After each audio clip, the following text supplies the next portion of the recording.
Chelsea with Positive Futures Dog Training and Behavior, and I am joined with Vicki. Vicki, I hope that people on this page know who you are, but if they don't, do you mind giving them a brief introduction of yourself?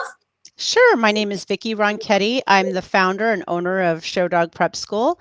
I've written several books on conformation training, specifically using positive reinforcement methods and more science-based methods. And I'm very interested in spreading the word on positive training and applied behavior analysis for show dogs. Absolutely. And I initially met you because I was in one of your online programs to help with my first show dog. The first class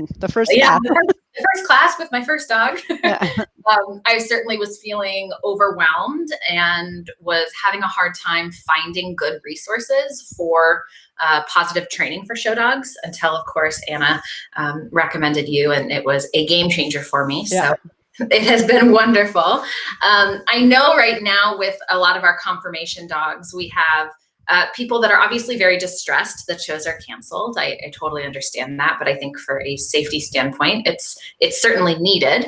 Right. But I think too that people are viewing this shutdown or lack of dog shows as something to be bummed out about. When in reality, I think that we should kind of spin that and turn it as a pro, because it actually gives us a lot of time to be working on training with our show dogs. Absolutely. So that people, if you've got little things that you need to tweak in your training, or if you've got a young puppy that really needs to learn the ropes, you actually can do that at home. We don't need dog shows to do that. So I wanted to start off first with AKC, because I'm actually super pumped that they are offering AKC rally novice titles and trick dog titles online, which I think is awesome. I'm certainly taking advantage of that. I think you are too, right? I am. Trick titles. So I think it's great. I think they're in doing what they can to encourage people to get out and train with their dogs. So that would certainly be one thing that our conformation people could do, would be to expand your horizons a little bit, take advantage of the virtual trick dog opportunities and the virtual rally opportunities, but certainly take the time as well to perfect your craft. Absolutely. So let's start a little bit with our babies, with our puppies. AKC has a puppy program, which I know a lot of people are using kind of as an option to train their puppies to get used to dog showing. But how do you feel, first of all, about the puppy program? And what do you think that our puppy people can be doing now without all of these dog shows? Do you mean the puppy program, the puppy competition? Mm-hmm, or the 4 to 6 months. Oh, yeah, I'm a big fan of the the 4 to 6 puppy competition, because when I started in dog shows, let's see, I had my first dog show. My first show dog in the early 90s. So the first one I had on my own was in 95, and then I co-owned a border terrier with a friend a few years before that. And at the time, there was more fun matches. There was matches you could go to, and there was matches a lot at the Cal State University, and there was the dog training clubs had matches, and it just sort of went away. And we kind of lost a way to get our puppies used to this thing. So, everybody takes their puppies to the dog show, but you're really not supposed to take your puppies to the dog show. But how else are we supposed to get them exposed to that? There's a lot of other places and different ways that if you do all of your homework and you do everything right, and you do well socialize your puppy and get the proper exposure and all that, a well-adjusted normal puppy should be okay with a dog show when it gets to be 6 months. But some of them need more exposure, and I like getting them exact exposure. So getting them at the dog show. Yeah, if this is going to be their life, where every weekend they're going to be hanging out in an X pen, and doing this thing with me, I need them to be okay with that. So I'm a big fan of the 4 to 6 puppy conformation competition, as long as it's okay with the puppy, as long as the puppy's ready for it, because some aren't. But I see it as a really good way to get them out there. And most of the judges for puppies are very kind and gentle, and make it a positive experience, which is a plus for the puppy and for the person. If it's a person new to showing, they need to have that good experience and not go in there and be sort of treated like they should be as good as a professional handler when they're showing their first show dog. Right. Yeah. So I'm a big fan of it. Now, without that as being an outlet right now, you know, we don't have those matches. We don't have those 4 to 6 month puppy competitions. Are there things in particular that you think puppy owners who intend to show their dog really need to be focusing on right now? Yeah, absolutely. I mean, we have a whole class from whelping to winning is all about raising a show puppy and sort of what I focus on. And because there are life skills I want to teach. I Yeah. need to teach that puppy. It's not just stack and be examined and have your teeth looked at. It's like Yeah. all of the things this puppy's going to do in its life is what I need to do in my puppy training time. So, yeah, we talk about teaching a default stand. We Mhm. talk about teaching name recognition. We start talking about getting them used to all sorts of body handling Mhm. appropriately and correctly, not just because a lot of the advice is like, if the puppy doesn't like it, you just keep doing it over and over and over. But that's really not the way to teach him to like it. That's Right. the way to get him sometimes to give up fighting over it, but I really want them to honestly be okay with it. So those Yeah. are all sort of things that we're working on with puppies. And then, you know, I've really gotten to the point with my last few dogs that I've raised, I would say, well, maybe the last one, Money Petty mostly, just sort of really working on getting my puppies used to going to like stay at a friend's house and then Yeah. coming back. And I raise them all in the grooming shop because I work in a grooming shop 2 days a week. And that's a huge amount of exposure and, you know, positive exposure to Mhm. other dogs and people and noises and all that kind of stuff. So Yeah. that's all stuff we need to hit when they're babies. Yeah. So, in terms of trying to work through this creatively, I know a lot of people are under even just travel restrictions within their Right. city, only being able to go out for what the city or the state deems essential. One thing that I'm recommending to my puppy people is an observe and learn. So, if you're still allowed to go and drive places, you know, if you're picking up a grocery order or something like that, bring the puppy along in a crate and feed the puppy treats for watching people go by or Yes. hearing noises, just so that they're getting out of the house and learning, hey, that big tractor that just made a noise and moved isn't so scary because cookies are happening. And I think Exactly. that's still a way that people can get out with their puppies and still work them. The other idea that I have kind of seen and been recommending to people is going to places where they're going to be far away from everybody else, of course, for safety purposes, and just working on attention, working on a default stand. You could even work on something like settle on a mat so that the puppy is learning to be relaxed in new places and to pay attention in new places. Just so that people are kind of getting out with their puppies and starting to teach them, you know, those foundation skills Right. in Absolutely. new environments. Do you have any other ideas? Because I know that generally what you said, you know, in terms of puppies is that dog shows are a very specific thing. There are noises, there are activities, there's a ton Right. of dogs, and obviously our puppy people can't be around big groups like that. Do you have any other ideas for us while we are social distancing, where people can start to get around some kind of activity like that? I think it depends on where you are. So I'm in California where we're still shelter in place. So Mhm. we like dog parks aren't open, Yeah. but if dog parks are in your area, you can actually do distance work around dog parks. Yep. So to where you're far enough away to where the puppy can pay attention and focus, but not close enough to be first at a risk of being approached by another dog, but Mhm. also too close to be distracted. So I'll Right. play with that a lot. And I love that you called that observe and learn. I've never called it that before, but yeah, that's huge. I mean, and Yeah. people really don't understand that the animal just seeing something and then getting food, that Mhm. is the classical conditioning piece. I mean, they don't have to go up to the person, they don't have to get the food. We might get to the point at one time where we're needing to do that, but really just some person becoming predictable to something the dog likes is a Mhm. way to build a positive association. So that's a great way to do it. Yeah. So I would say that. I would also say that, like in my area, we can walk dogs.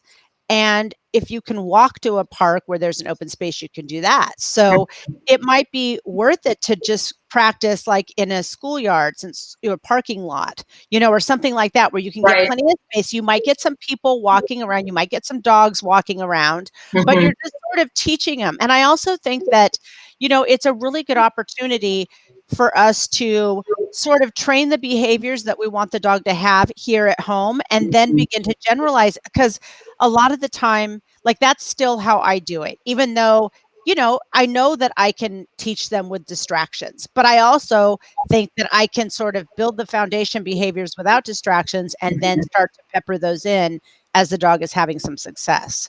Right. So I can go from my living room to then maybe the driveway to then, the park, and just sort of adding on that space. So I think there's a lot we could be doing now. Yeah, absolutely. Absolutely. So real quick, I'm going to jump into this question here from Leanne before we go into our adult dogs. This is something that we can see a lot. We see a lot of show dogs that are either going through a fear period or show dogs that are reactive. So I actually think that this pandemic and the lack of dog shows is great for those kinds of dogs, because it gives people time to work through a behavior modification program.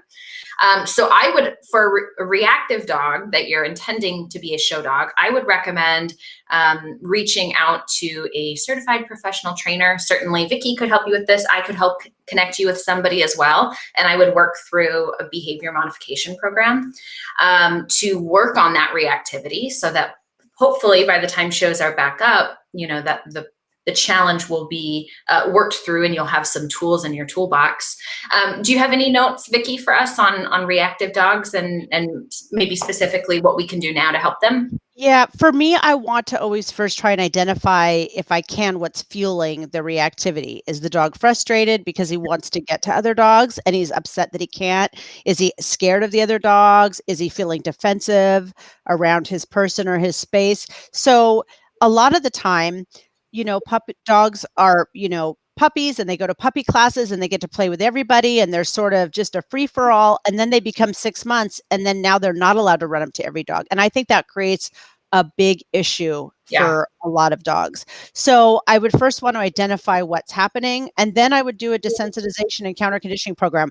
Pretty much no matter what the issue is, that's going to be my go-to. So that just means, Leanne, and if you worked with a trainer, they would put a plan together where you're basically exposing the dog to whatever the triggers are, but at a very controlled intensity level, while you're pairing that exposure with something the dog wants, like high value food. So then we start to shift it. And it's really about just giving the puppy or the dog the tools to do the right thing. Because remember that if they don't know what to do, this is a Suzanne Clothier quote, the dog is going to do his only solution, which is what he's doing. That means that he doesn't have another solution or another way to communicate to you that he's worried, or to just deal with that. So it's up to us to say, oh, he's not comfortable with this. Let me teach him some skills to cope with it. And that's what the desensitization and counter conditioning program basically would do. Yeah, absolutely. And now Shy To Showy might help you, because it is the same thing. Like if it's fear or reactivity, Yeah. And you have a book on that and an online course, correct? Yeah, absolutely. Okay. Mm-hmm. Okay. So let's move on to kind of some of our adult dogs. What I foresee kind of 3 issues, and maybe you can identify some more for us, but I see kind of 3 areas that after social distancing, as we go back into dog shows, there's going to be some changes. And one of them that I envision is people wearing masks. And a lot of us are home right now, but as we go back out into public, a lot of people will be wearing masks. Right. And for some dogs, dog shows are freaky enough, and Stand for Exam is freaky enough without somebody having a big mask on. It's going to be a problem. Yeah. Do you have ideas on how people could work on that at home with their dogs?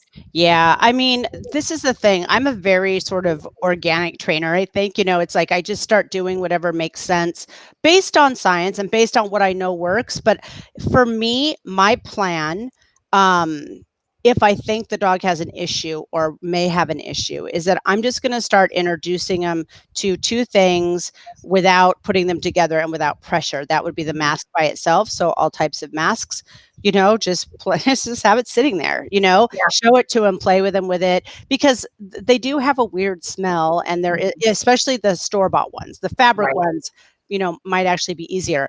now this is going to sound silly, but I think that this is helpful too. I'm also going to start doing a bunch of like peekaboo games and stuff where the dog gets used to just seeing eyes and then going away and pairing that with food. So I think that that's going to be really helpful. With our puppy dogs, we can go ahead and, wear them now, like they're getting used to it. So let them get used to that and let them, as much as you can, have them be handed like in the household, right? If people have masks on, hand the dog off to other people, pair it with food, all those kinds of things. But you have to gauge what the dog says. If you go up to the dog and you've got a mask on and he loses his mind, then we need to step back and really develop a plan that does it slowly so he could be okay with it and feel comfortable with it. So I think that it's going to depend on the dog. There's going to be some dogs, like I watched a video not too long ago. I think it actually might have been Huskies or something. It was a Nordic breed like that, but they did something like had a toy animal or something, or maybe a person in a mask. They were trying to like see what the dog was going to do. And I was watching it, and there was like two dogs laying on a couch, and the person was like sneaking in like with a costume or something on. And I thought, oh my God, these dogs are going to freak out. But they didn't. The dogs just cracked up and started jumping around. So there's going to be dogs who do that, who won't care. They'll just be like, whatever, but we do need to make sure that we're also working on, a person at a distance with a mask on, a person walking towards us. I mean, all those are things we're going to have to sort of assess. But no matter what, it's always going to be the same protocol. That is little bits of exposure, assessing where the dog is, and pairing that exposure with food or play or toys, that kind of thing. Yeah, one thing we've actually started doing this. We've had masks in our house for a while. And so I've been putting them on and practicing like attention games with the dogs so that they can still respond to their name, respond to sit when I'm wearing a mask. And then on top of that, I'm doing a lot of attention and let's walk away from people that are in masks. So that don't become too fixated on staring at the other people, so that they're learning to pay attention to me when I'm wearing one and to disengage from others when I love that. That's really good. Yeah, and now they see someone in a mask and they're like, whatever. They don't care about it. Exactly. But, I mean, there's going to be some dogs that are going to really be weirded out by it, especially the more primitive breeds or the breeds that are bred to be suspicious. I mean, this is not going to be easy for them. So it's definitely going to be something we have to, work on. Yeah. And while we're kind of on that topic, that kind of leads us to the next of, those dogs that are a little bit more suspicious of people or a little bit more suspicious of other dogs. They're not getting that early socialization of crowds, with all of this going on. So we kind of talked about how to use observe and learns where we go places and working. And then I think just keeping an eye on their emotions once we start getting back into, crowded environments. Exactly. And I do feel like, there are things we can do, like just the more a dog has learned, for one, the more training we do, the more confidence we're giving them, the more life skills we're giving them, the more we're just making padding so that they have a skill and they're able to deal with it if something comes up, right? That's a big thing. So even though we may not be able to deal with this, like specifically at the dog show, I think that there's other things in the environment that will build some just sort of resilience in the dogs. You know what I mean? Like, absolutely. Yeah. Like even if it's, when the mailman comes up, you're feeding the dog and he's just looking out the window at the mailman. You know what I mean? It's like all these things that you could be sort of, just building on, a big loud, scary truck goes by and you throw chicken at the dog. You know what I mean? These things that you just start making the dog feel like there isn't that, like life's not scary. Yeah, absolutely. Well, and even, if you are, I know a lot of people are still allowed to take their dogs on walks and are doing that. I do a lot of like easy doggy parkour while we're out on walks, teaching them confidence with interacting with their environment, two paws up or all feet up or go check that out. And even little things like that, like you said, are helping to boost their confidence, teach them that new things in their environment are not scary. And while that's not necessarily dog show specific, that idea can translate so that the dog is learning to be confident and comfortable in their environment. For sure. And actually, it's kind of like maybe that's a good thing because Mhm. I feel like this is not good what's happening. There's Yeah. no way that this is a good thing. However, I do think that the world and I do think that the show dog community did need a reset. Mhm. It's gotten really out of hand where what should be the most important is the least important. So we're it's getting very jumbled up. So I think that the fact that we're being forced to focus on training Mhm. and preparation and exposure and practice and preparedness is not a bad thing at all. I mean, Yeah. I've been yelling about this for years. I mean, for like my first book came out in 2007. So Yeah. that's how many years people have been calling and saying, I have this puppy. He's entered in a dog show in 2 weeks. We don't know what we're doing. Yeah. The breeder says he needs to go to a handling class. Can we get him ready in 2 weeks? I mean, this is my life, and it's like people would never do that with agility or Right. obedience. You wouldn't just walk into some venue and be like, do this thing. Yeah. So I think Handle it's, all of these crazy distractions and stressors and be okay with it. yeah, exactly. So really, like, we should be able to bring up dogs where dog shows are just fine because we've done such a good job raising our dogs, Yeah. Yeah. right? Just to Yeah. be dogs who can live in this world. Yeah, because it's stressful. And I think a lot of people don't take that into account enough. That environment, I mean, that environment, to be totally honest, was overwhelming for me. And I knew what was going on. Yeah. I knew why we were there.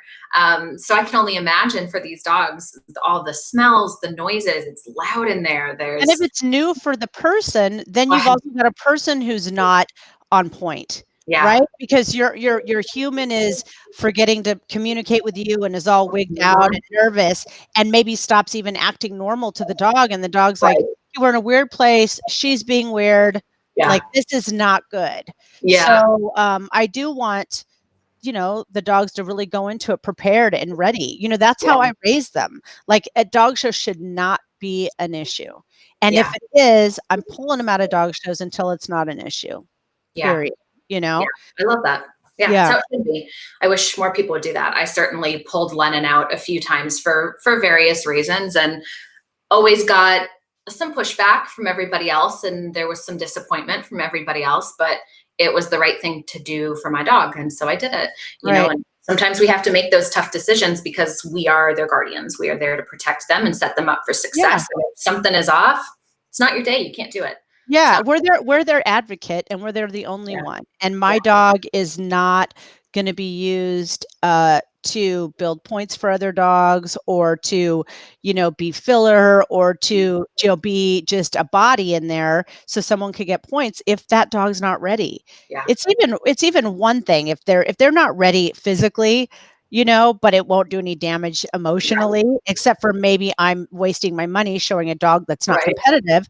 But maybe I want to do that just for the practice and training. I mean, I don't mind doing that. But if the dog's not ready, it's Yeah. not okay. Yeah. It's not okay. Like, they shouldn't be in there if they're not totally comfortable being around strangers, being touched by strangers, being around other dogs, and being in that environment. Yeah. You Yeah. know, period. So let's talk real quick about the people component of this, because I know a lot of people personally that have their first show dogs or are getting prospective show puppies that want to get in the ring. And I think without having those outlets for in-person handling classes, it can certainly be even more overwhelming. I know that you are offering some online coaching. Can you talk to us a little bit about what that looks like? Yeah, it's really fun, actually. I'm doing it via Zoom. So, and that's the same way that I do my remote consults. So I can be looking like we're looking, and Mhm. if you were the client, then I would, you would have the camera or phone set up so I can see it, and Mhm. then I can give you feedback. So when we're doing the group class, it really is almost like a group class. I say, line them up. This is going to be the order. We're going Mhm. to all move them around, and then I'm going to go over them individually. And one thing that's actually been really cool, and I'm adding this to my required training exercise, is for the people to be able to do a full exam on the dog while the dog holds a stay. Yeah. Because I feel like I've done that for years because I would have people send me show puppies to train, right? Well, my husband's not going to help me. There's only so many opportunities. Hey, honey, can you take this dog for me? Yeah, it's like, so I would get them to where they could just hold it and then I would go over them. So I'm really liking that as just one of the exercises that we're doing, you know. We're really, I want show dogs to show with intention. I want them to know what they're doing, not just follow someone around the ring and be held in position. I would like them to know how to do it. I'd like them to know the position. I mean, I want them, dogs like it when they know. Yeah. They like it when they're right and when they know. So it's empowering to them in a positive way when, you know, they have been taught how to do it and know how to do it. And it's not just, you know, I'm kind of wrangling this dog around, you know, and it makes her a better show dog. It does. Yeah. I actually was thinking about my confirmation days with Lennon and came across a video where I was using the stacking box, and I had free shaped him so he'd get up on the stacking box on his own. I'd ask him to stay, and then I was the judge and I went over him and did the full exam. And that really helped me build up duration in his stack stay. Counter condition, you know, or condition body handling for him, because I could focus in on specific areas where maybe he was a little less comfortable, like pulling of the tail. We had some judges that would start like, I'm like, what are you doing? And so I started breaking that piece apart and conditioning. Okay, I'm going to pull your tail. You get a cookie. Pull your tail. Get a cookie. And a lot of that work then would translate to when other people did it, and it made it easier for other people to do it because he already had okay, this is what we're doing. I know what to expect. I'm comfortable with this. Right. And people will frequently say, well, he's not worried if my husband goes over. I'm like, that's not going to help. And it's like, yes, it is. He's still learning the pattern. He's still learning the behavior. So practice with known people or even the owner doing it is huge. I mean, that is part of the piece, because when they know how to do it, it's easier to do it for others. Yeah. Well, and I think a lot of people focus too on, like you said, it's okay when my husband does it, but not okay when a random stranger does it. Right. Well, that's great. Build up that bank account of trust and connection in an area where your dog is comfortable. Absolutely. Where the dog isn't experiencing stress and you're still able to condition it. And it's like putting, you know, little deposits in your bank accounts, making it easier and easier for them to do it in general. Yeah, because then the dog is still learning the behavior. Yes. You know, you're still maybe working on the other people piece, but that skill you want them to have is still being learned. So yeah. So hand stacking your dog or using your stacking box and practicing that stand for exam can be something that people can and should be doing now, even by themselves or with anyone else they have in the household, to keep their dog used to it, to help their dog figure out that it's a good thing. Exactly. And I also think that just like I have in that class I'm doing, I have this one Great Dane that's always in there, and she comes to my in-person classes, but now she's doing this. But it's like outside where she works is her barn hunt practice area, and a lot of sort of wildlife, you know, birds and stuff like that. So it's like, you don't think that, you know, people feel like they're training in this sterile environment, but it's not. It can be very, very challenging, and it can be really, really good to teach all this stuff first, you know, like in your house, and then outside, and then in the driveway, and then sort of take it out. So I think it can be a good step in getting them there. Absolutely. And I think honestly too, regardless of how novice you are as a dog show handler or as experienced as you are, it helps to have structure and it helps to have feedback. And so doing a class like yours could help keep them practicing and give them something that keeps them motivated. Totally. It's hard right now, and it's weird to not have a schedule. And so continuing to have social events like that on your calendar will help keep you progressing. Yeah. And we have people that are working on specific stuff. You know, I mean, they're really like, hey, I need help getting this, or I need help getting this piece. And it's like, you know, like, you're not going to go to a group class if you're trying to work on teaching expression. I mean, you don't need to, or shaping, you know, a head tilt, or shaping, you know, looking at you know, there's all these different things that you could be doing at home. Yeah. And should be doing at home. Yeah. Especially the beginning stuff. They don't need to be in a class for that, you know?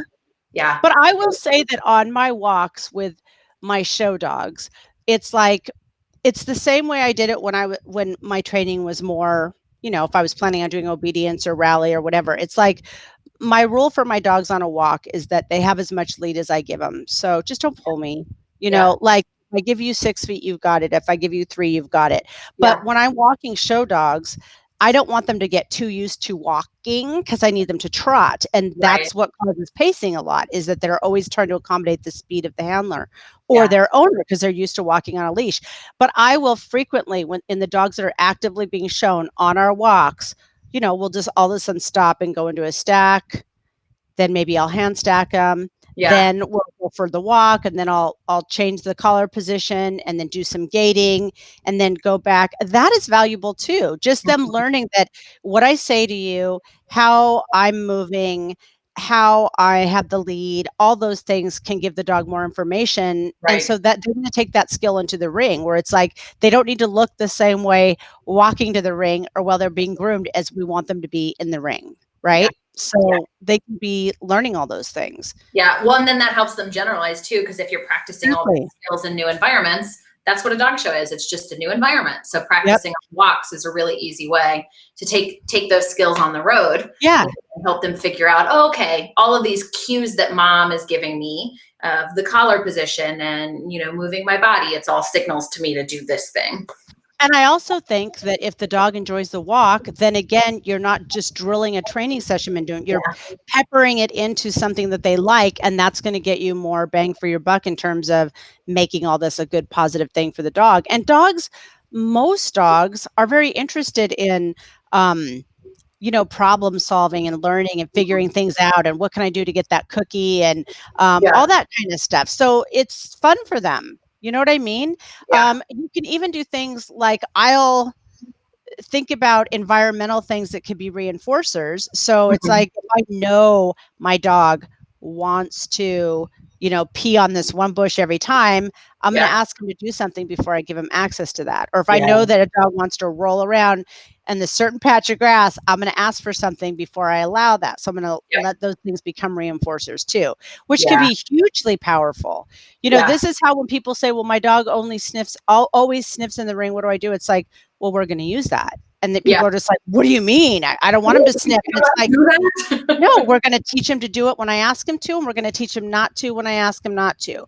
You know what I mean? It's like, don't take away, what he desperately wants, or it's fighting against it. Yeah, we can use it. Yeah. Lennon is a big sniffer. And that was one of the things that I used in my training sessions, especially when I worked outside. I would do gating through cavalettis. And if he could do it successfully twice, clips and treats at both ends, and then, okay, go sniff. And I would go explore his environment. And that helped us kind of reset the brain too, because we only have a certain number of reps. Malamutes do not want to be drilled over and over in skill. And so even just allowing quick sniff breaks in his environment really gave us a chance to not only make Conformation better, because he was like, holy cow, after I gate, I get to go sniff, but it also gave us a way to break up those training sessions and make it easier for him.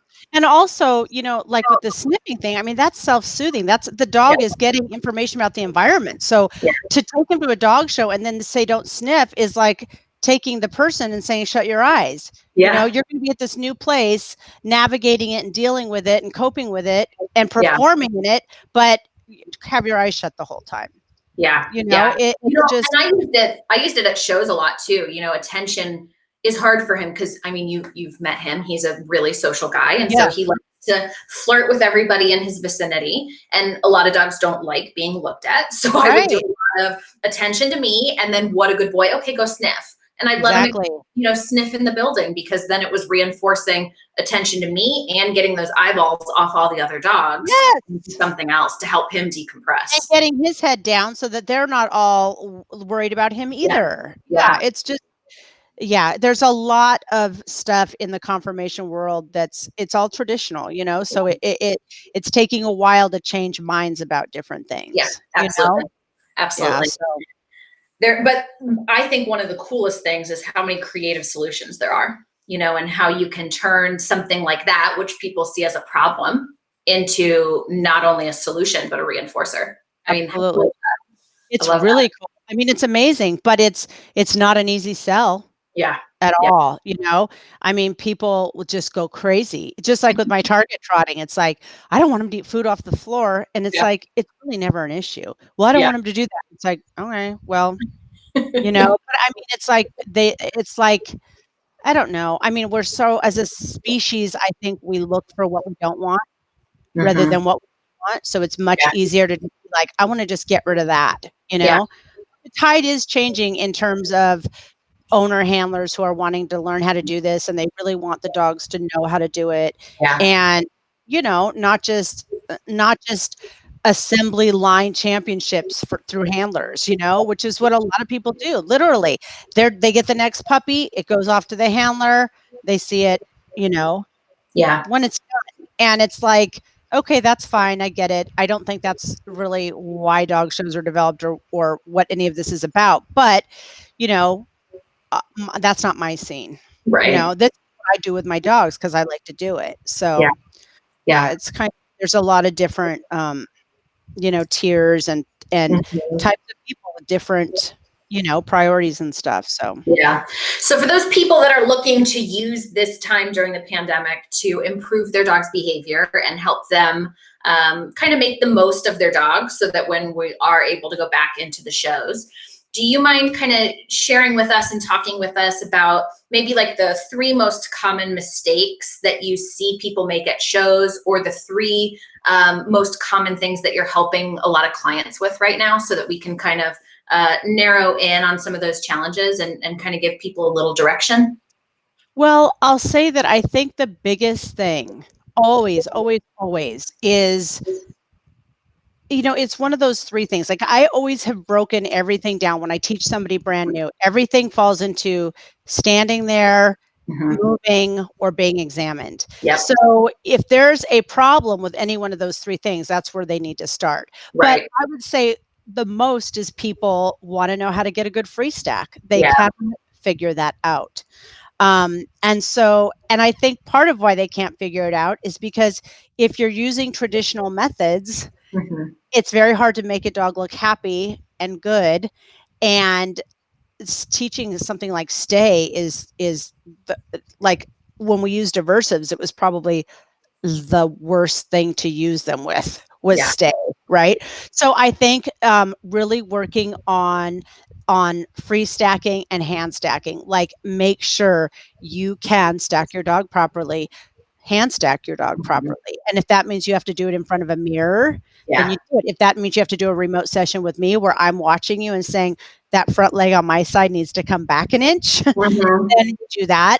So I think the stacking is a big one. Certainly, if there's any sort of issue, I always recommend people pull the dog from the ring. So if they have a dog who, especially if it's fear or aggression or reactivity, something that's causing the dog to be off balance, because if he's having reactions or super high stress or anxiety or fear, he's not going to be eating right. He's going to be out of balance in so many ways. So I would want to take that time to get the dog okay with that, because that's one of the biggest things is fearful or shy dogs. And with a lot of people in conformation, everything that they've done has worked perfectly as long as they've been in conformation. They could say, and I've had people who've come to me and been in a breed for 50 years and said, I don't know what to do with this. You know, because everything that they've been doing worked until that point. And it doesn't matter what they're doing. If it's working, then they are having a reinforcement history from that. Right. So I want people to really be, if they have a dog who's worried, to just, you know, listen, to pull the dog out, get the dog okay with it, build a, you know, behavior modification program that gets the dog okay. I don't want him just standing still and knocking it off. I want him to be okay with the thing, you know, because I think a dog who's just being forced to knock it off is a pressure cooker. You know, it's going to blow at some point. So I would say those 2 are big. Stacking, really just getting that, because a sexy free stack is really like it's fancy. So it's nice if your dog can do that. And then, you know, if there's any fear issues or anything like that, getting that on top.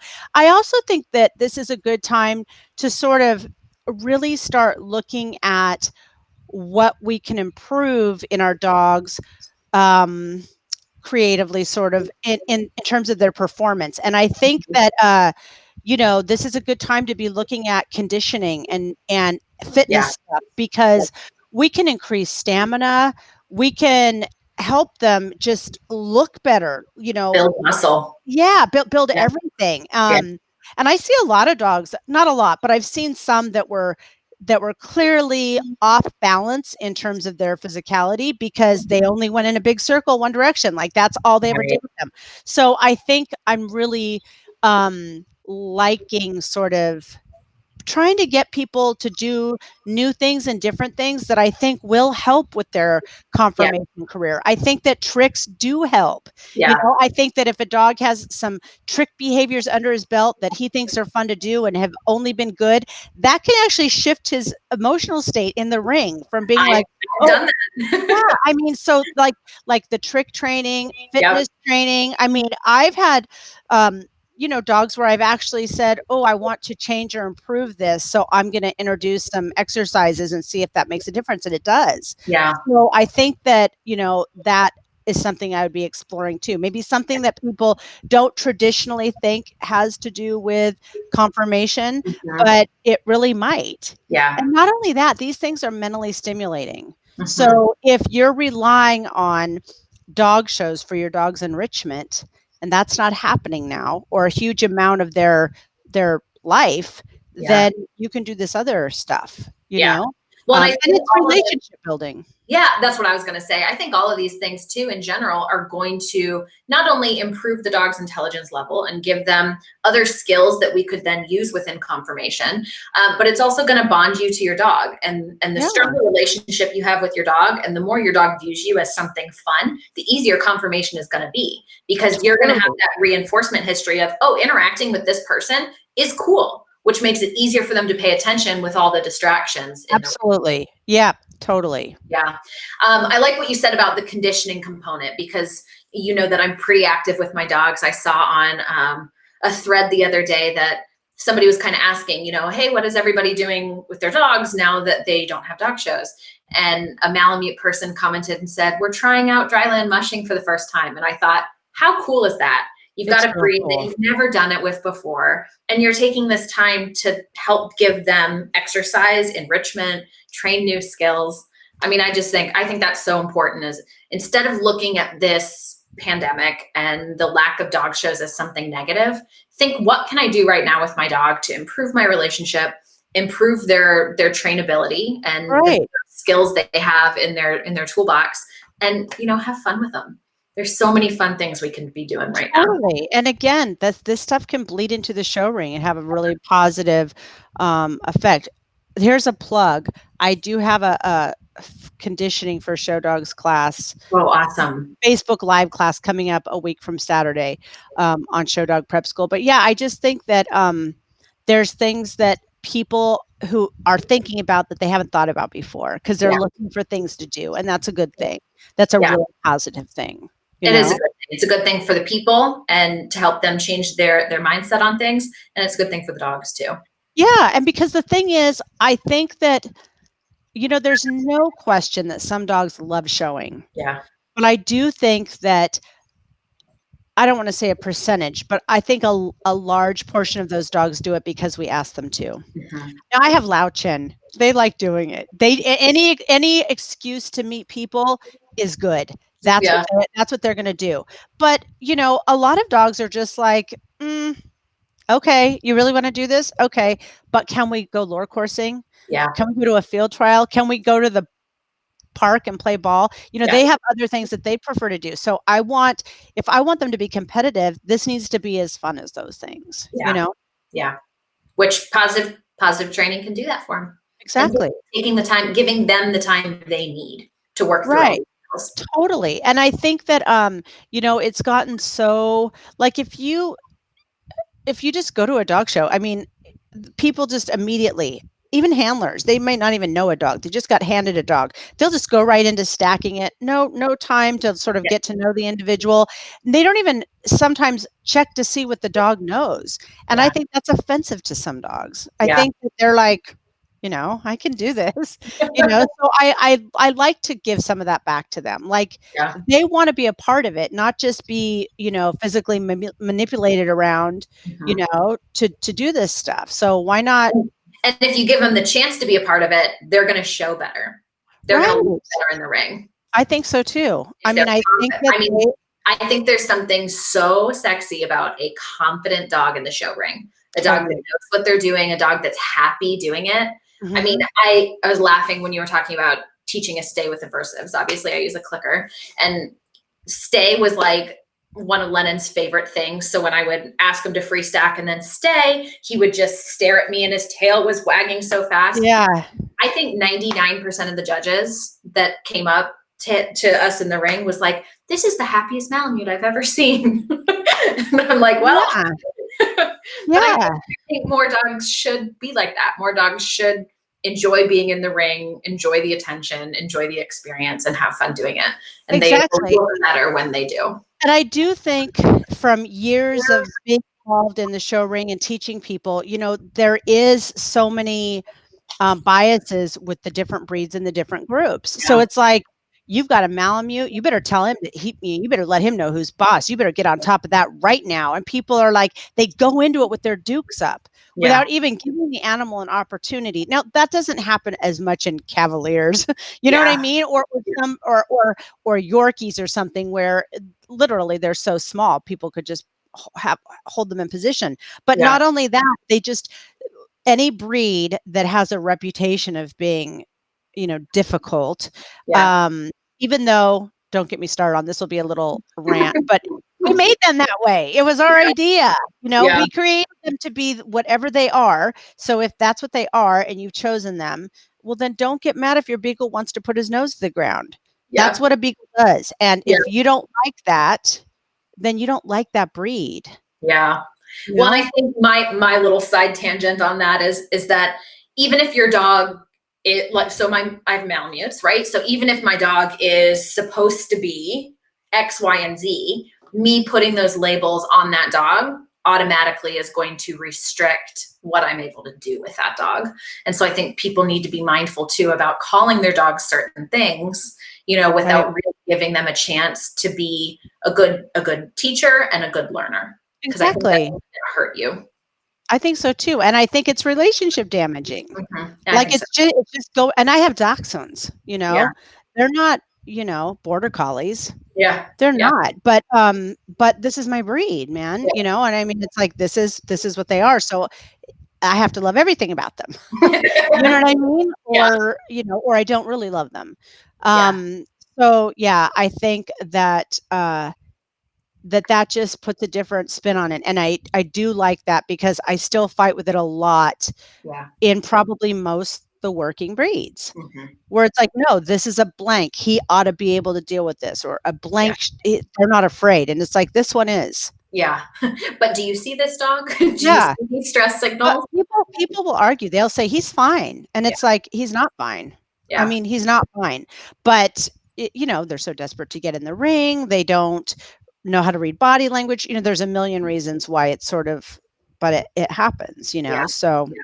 yeah, but I Yeah. So think that, I think if a good note to take home on that too would be for people to realize that all dogs can learn with positive training. And if you are having trouble with something, or you have historically had trouble with something in the ring, now is a great time to kind of take a step back and try to figure out why that was happening, Mhm. because now is your chance to make those changes. Yeah, and I always, say to people too, it's like the learner is never wrong. If the learner can't get it, that Mhm. is the responsibility of the teacher to Yeah. fix it. Not, Yeah. not them to get hammered because they can't understand our shoddy training. Yeah. You know what I Yeah. mean? Like if they're not getting it, we need to change what we're doing. And Yeah. even if it worked for a different dog, it doesn't mean it's going to work for this individual. So I think it's important to look at that and, just them as individuals and Mhm. what this particular dog needs. Yep. You've always got to, and you've always got to train the dog in front of you. And that dog might not be the same dog you had 2 weeks ago. And it's probably not going to be the same dog you have 30 days from now. But I Yeah. think you're going to make the most out of your time with that dog if you can really look and see what dog do I have today? And that's I how you need to train that dog. I hope, my hope is that when I'm doing these Zoom classes and people are putting their dogs on a stay and fully examining them, I mean, we weren't doing that in class before. Yeah. That's going to be huge. That is something we're doing now because, these dogs are going to have so many more skills when dog shows come back. Yeah. And there'll still be, don't think the handlers aren't waiting. They're ready to come back. I mean, they're like, dog shows should be happening. A lot of them are. So they're going to come back and they're going to still be doing what they're doing. And then the owner handlers can come back and have that much more training and skill on board. You know what I mean? Of just, being able to do it, being able to ask your dog to do it and have the dog absolutely know what you're asking and be able to perform that behavior because you trained it. Yeah. Not because it was just an easy dog and you got lucky, but you actually trained it and he knows what to do. Yeah. So if we've got some eager listeners here, Vicki, that are hoping to take this time to perfect their craft and work on some things, what services are you offering and how can they get a hold of you? So showdogprepschool.com is the website. We have online classes. I do remote coaching. We have the Zoom class. There's also another Conformation class for mentor program members. So the mentor program is basically where you get access to me. You get some free stuff when you join. You get exclusive access to a group, and now you get this Zoom class. But really, people do, can come to me for whatever issue they're dealing with. So that actually just went from being a yearly program to now it's offered yearly and monthly, which is kind of exciting. So we have that. But everything's on showdogprepschool.com. I do a lot of stuff on Facebook. So Show Dog Prep School Facebook page too, because we do like interviews on there. We do lives on there. We're having our Saturday night little cocktail party with me and you and Hannah and Paula and Judith, where we're going to talk about being a newcomer to the show ring. So I think that should be fun because basically we're just going to have a talk and sort of a roundtable about, what that was like. Because a lot of people are very turned off by the show ring. So this time can also be used to just learn more about dog shows and how they work and, understanding that the procedures and how it all goes down and stuff too. Yeah, that was one of the most confusing things for me when I started out. I'm like, what class do I enter? Who's going in the ring now? What is happening? I know, it's crazy. And it's like we have an introduction to show dogs class, and also my book Ready Set Show is sort of a handbook for show dogs. Yeah, that's awesome. It's like I remember when I started going to dog shows with my best friend. I mean, I had been competing in obedience for a long time, but she started dragging me to dog shows. And at first it was just Golden Gate, the big bench shows, and we would go to other shows. And it was like to understand just how it works. I mean, like winner's bitch, winner's dog, best of winners, reserve, all that is just like people are just glaze over. It's a lot. And if you're supposed to try and be figuring out what to do with your dog and also trying to remember if you have to go back in or not, I mean, that's scary. So that's why we really tried to make Show Dog Prep School, especially for the people in my area, like a community, like they can set up with us. You know what I mean? We try and because they need that. It's scary, It is.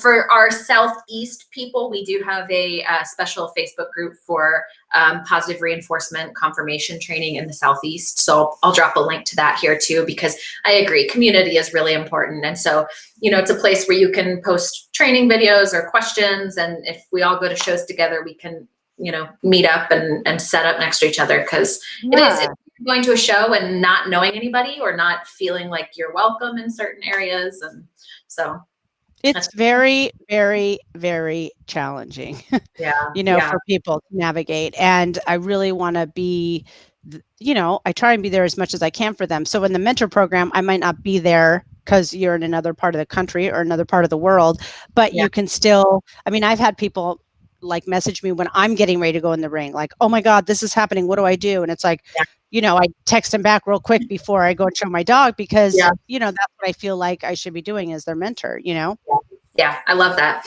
So I hope that this has inspired you guys. I hope that you'll take a look and take advantage of the AKC Rally Novice titles, the Trick Dog stuff. Take a look at some of Vicki's classes. She's got everything. If you're a newbie, if you're really experienced but have a challenging dog, now is the time for us to better our relationships with our dogs, to better our conformation skills. We have a trick dog class too, and if they take our trick dog class, then I test them for free. Lovely. Very, very nice. Yep. So lots and lots of opportunities for you guys to work with your dogs. If you guys have questions, we'll keep an eye on this for the next 24 hours or so. So feel free to post them in the comments, and I will drop Vicki's link in there as well. So it's really easy for you guys to find, because she is here, and I promise you, you will see improvement. I have sent lots of people to her, and they are all very appreciative of the progress they've been able to make in such a short amount of time. It really makes a difference when you've got a good eye looking out for you. So, Vicki, thank you so much for joining us. Thank you for having me. Absolutely. All right, guys. I hope you all have a lovely day. Bye. Bye.